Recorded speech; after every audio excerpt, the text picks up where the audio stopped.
Cloud is difficult to learn. Cloud is only for techies. Cloud certifications take a long time to do. No, no, and no again. Cloud is easy to learn, and you can do some of the beginner cloud certifications in AWS, Azure, and Google Cloud in less than 2 weeks. How do I know? I'm Ranga Karnam. I'm 10x certified in AWS, Azure, and Google Cloud as well. Our courses are helping thousands of learners do their cloud certifications in AWS, Azure, and Google Cloud.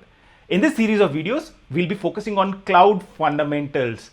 Once you understand the fundamentals of cloud, you will see that learning AWS, Azure, and Google Cloud becomes really easy. Are you ready to make learning cloud easy? Let's get started. In this video, let's focus on Docker in the cloud. How do you run Docker in AWS, Azure, and Google Cloud? Let's start with understanding why do we need Docker? How can you use Docker in your projects? And at the end, we'll understand how you can use Docker and run it in AWS, Azure, and Google Cloud. Let's get started. Docker is one of the most popular DevOps tools today. Why is it so popular? Let's consider a very simple example. Let's consider one of the architectures which is really popular these days, right? Microservices architecture. So let's say I have multiple microservices. So I have microservices. Let's give them simple names. Let's call them M1, M2, M3, and M4. One of the advantages of going for the microservices architecture is the flexibility that you would have. While you would want to use the same standard across multiple microservices, there is some flexibility that it provides. For example, if I'm building Java microservice, if M1 is built in Java, let's say, M2 is built in Java as well. Let's say you want to try a few new microservices in a few languages. That kind of situation, probably you'd want to develop microservice 3 in Python and maybe M4 in Go or Node. That's the flexibility which microservices architectures provide you with. Now, if I build my microservices in different languages, the deployment of these microservices becomes complex. Why? Because to deploy a Java application, I would need a specific version of Java installed. To deploy a Python application, I would want Python installed on the specific virtual machine instead of Java. And to deploy Node, I would want to first have Node installed, and then I can actually deploy the application. What you can see is if we actually have a lot of flexibility in building different microservices with different languages, it makes the deployment complex. One of the problems that we faced is how do you make deployment the same irrespective of the kind of application that you are building? And that's where Docker really shines. Docker helps you in standardizing your deployments. Let's look at an example right now. For all these applications which are present in here, what I can do is I can build a Docker image. Now, you might be wondering, what is a Docker image? A Docker image is nothing but something which contains everything that you would need to run an application. Let's see what are the different things that are present in your Docker image. The first thing that would be present in your Docker image is your operating system. And after that is all your application runtime. If you want Java, you can install Java. Then is your application code and configuration as well. So everything that you would need to deploy an application is present in your Docker image. Let's take the example of this specific thing, right? I would take the example of Java application. What would this contain? Maybe to run Java, you would want Linux. Maybe you'd use the Alpine Linux image.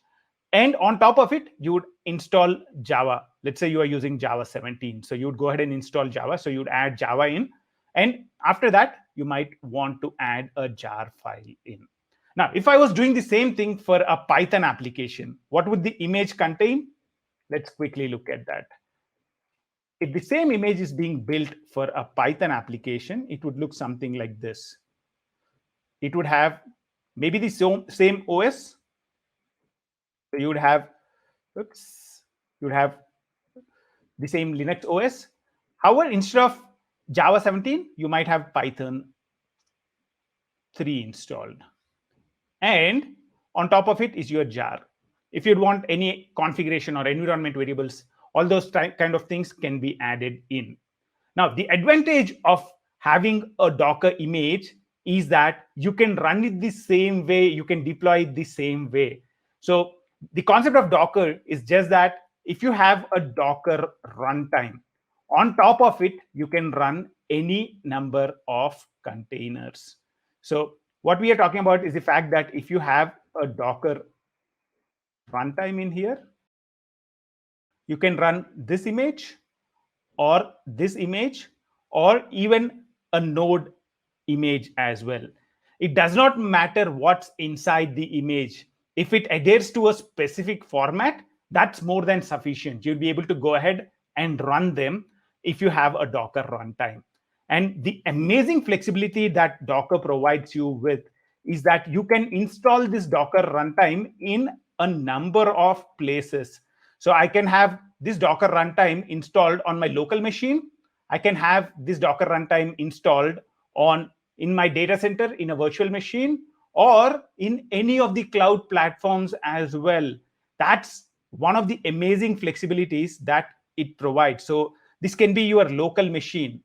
So I can install Docker runtime on my local machine, or it can be in a VM inside my data center, or it can be anywhere on the cloud. And therefore, I'll be able to run these images on any of these places. As long as I have a Docker runtime ready, we are able to run all of these anywhere. That's the flexibility which Docker provides. In addition, Docker also helps you to standardize a lot of other things. Let's consider a simple production environment, right? So you might have a production environment where you are deploying your applications to. Let's say this is my Java application in production. When I deploy an application in production, I would want to be able to observe it. I would want to be able to get metrics from it. I would want to be able to look at the logs. I would want to be able to trace applications, right? So there are a lot of things I would need from the applications. If I'm using a Java application, a Python application, or Node.js application, each of these applications have different ways of generating logs, generating traces, generating metrics. However, if I'm using Docker images, what I can do is to standardize all the observability, all the metrics, everything that comes out of my application. I can standardize them and I can send them to one centralized store. So if I'm using Docker, I can standardize my deployment, I can standardize my metrics, I can standardize my logs, I can standardize my entire end-to-end process. And that's where Docker is very, very important. Docker helps you to standardize your entire DevOps process. Now, let's say I would want to now install Docker on the cloud, right? So I would want to run a Docker image on the cloud. What are the things I would need? Before we go to the cloud, what I would do is I would look at the process of using a Docker image, right? So you have an application code. How do you create a Docker image for it? And where do you store it? And how do you use that specific image? Let's get a high-level overview of that right now. So let's say this is my piece of code. What I would want to do is I would want to build a Docker image out of this, right? So if I would want to build a Docker image out of this, I can install Docker on my local machine, maybe something like Docker desktop, and I can create an image. I can write a set of instructions and create an image saying, okay, this is the operating system, this is the runtime I would need, and this is the code I would want. So this image is now a Docker image, right? So once I have a Docker image, what I can do is I can push it to something called a container registry. So you can have a container registry. So this is a container registry. So once I have this Docker image built, I can push this to a container registry. Once a Docker container image is available on the container registry, I can use it to deploy to multiple environments. I can use it to deploy to my dev environment, my QA environment, my staging environment, and my production environment. So for all the things, so dev, QA, staging, and production environments, I can pick the image from here and I can deploy it. So container registry is kind of the store of all your Docker images. For all these microservices, you would build the images, and you would push them to the container registry.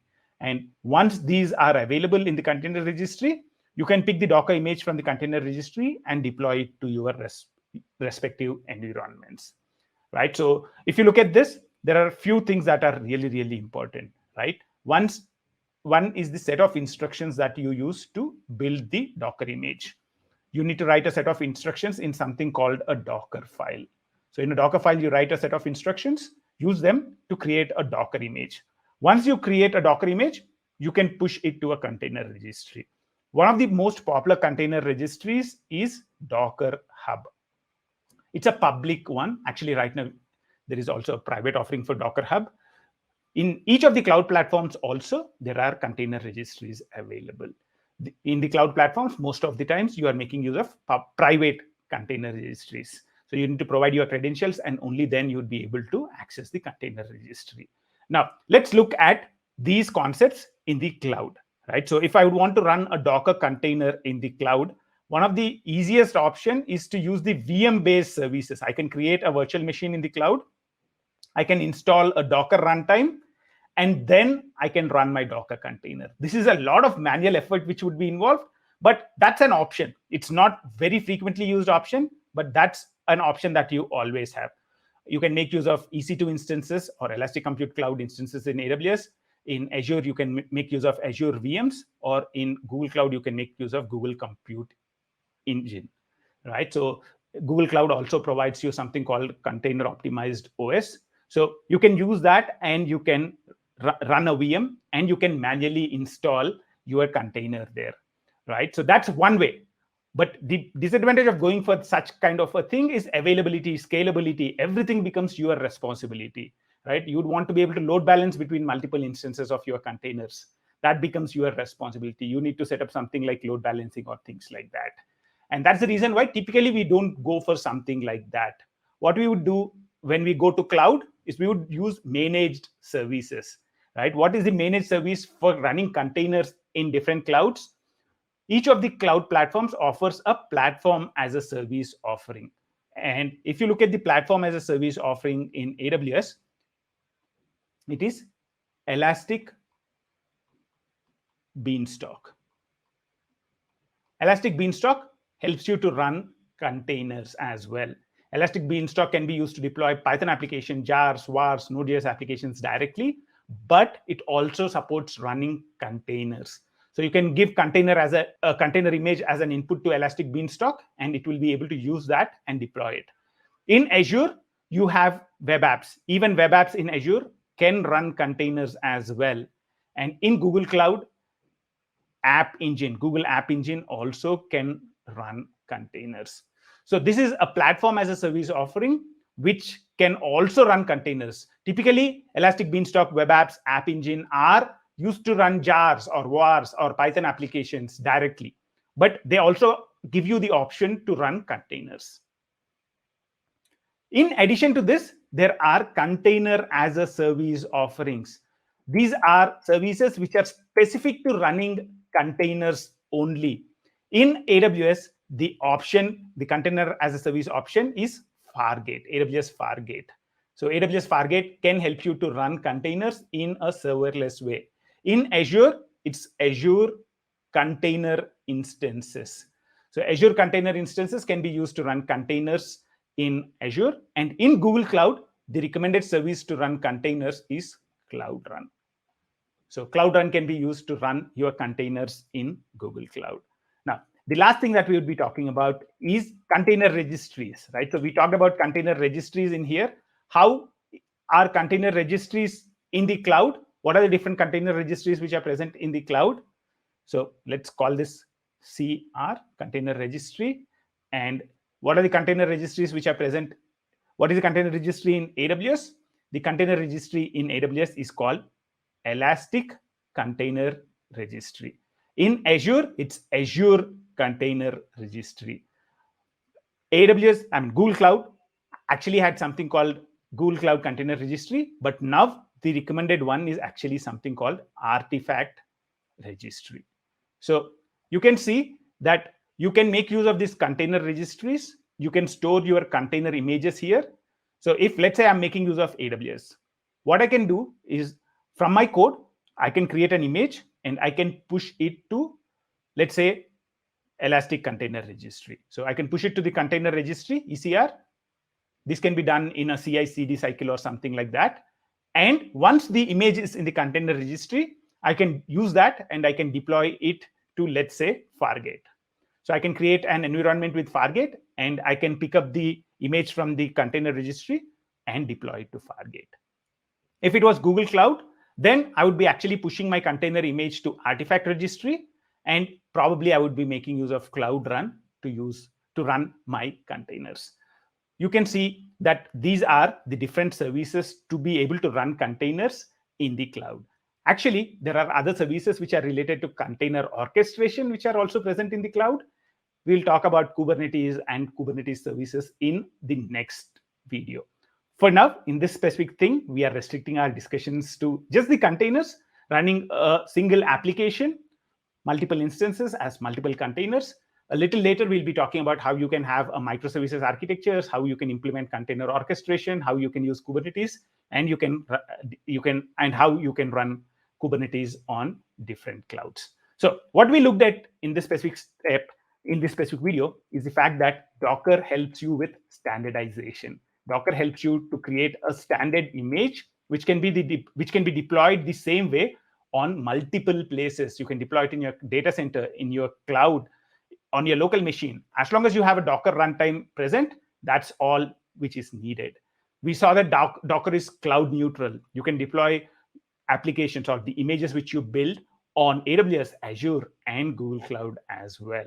So Docker is something which you can run on a virtual machine, but that's not recommended. Typically, it's recommended to go for platform as a service offerings or the container as a service offerings in the cloud if you're deploying just one application. If you just have one application containers to deploy, then the recommendation is to go with either PaaS or CaaS, or the container as a service offerings which are present in the cloud.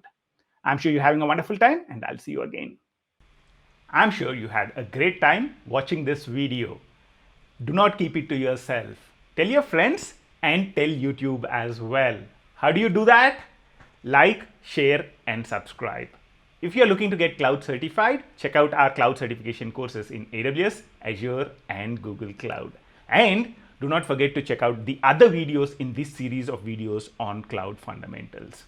If there is a cloud topic that you're feeling it's very, very difficult to understand, do post it in the comments and we will make it simple for you. I'm sure you had a great time watching this video, and I'll see you again very, very soon. Until then, here's bye from Ranga at In 28 Minutes. See you soon.